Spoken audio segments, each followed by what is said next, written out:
All right, so here's my example of my personal rite of passage with a little bit of a how to present your slides and that so that you know how to do it when it is day of. So we'll be in a Google Meet meeting.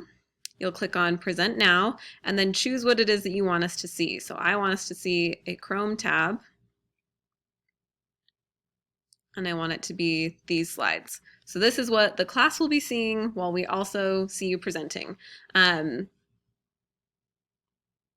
And you'll present your slides for us. So this is my personal rite of passage, and it's about my lost luggage.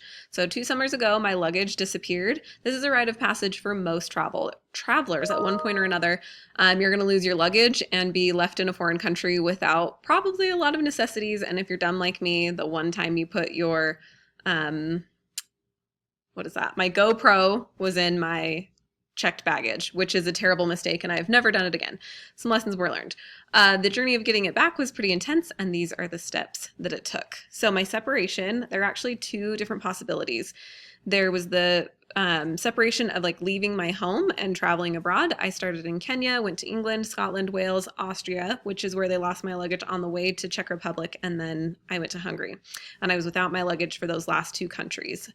I was physically separated from my actual luggage in the Austrian airport. So that could count as the separation as well. I was smart enough to have an extra pair of clothes and my basic toiletries in my carry-on backpack that I had with me, but it wasn't much. I mean, I didn't have makeup, I didn't have anything. I had to do laundry all the time to have underwear. Okay, so my transformation. I had to call, email, and talk to 30 plus people trying to get my bags back. I'm not one that spends a lot of time on the phone with other adults. I do a lot of texting, emailing, anything to avoid a phone call, and I had to get over that fear of mine and talk to all of those different people, so that transformed me quite a bit. And I had to be taken seriously by other adults because they were not trying to be very helpful to get me my luggage back. They just didn't care that it was gone. They figure it's a thing that happens and oh well. So on top of having to do that and kind of step up and be an adult, I also tried a new style. This is the first time I ever wore a jumpsuit, and I went makeup free and like hair product, hair tools, whatever, free for the rest of the trip. And I found a lot of confidence in that, going makeup and hair done free for a while. Okay, the return came a month after. When I was in the US, my friend's bag was returned to my parents' house while I was house sitting at 3 a.m. It was terrible. I thought I was being kidnapped. I called my brother over to save me, and they can return luggage at any time, turns out. I called the airport the next day, talked to about 10 people about my bag. None of them could find it.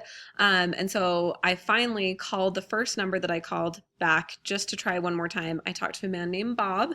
He set the phone down, walked maybe 10 steps away, grabbed my bag, brought it back, and found it. So I don't know what was happening with all those other people, but I did finally get my luggage back, and it was a glorious return, reunited again.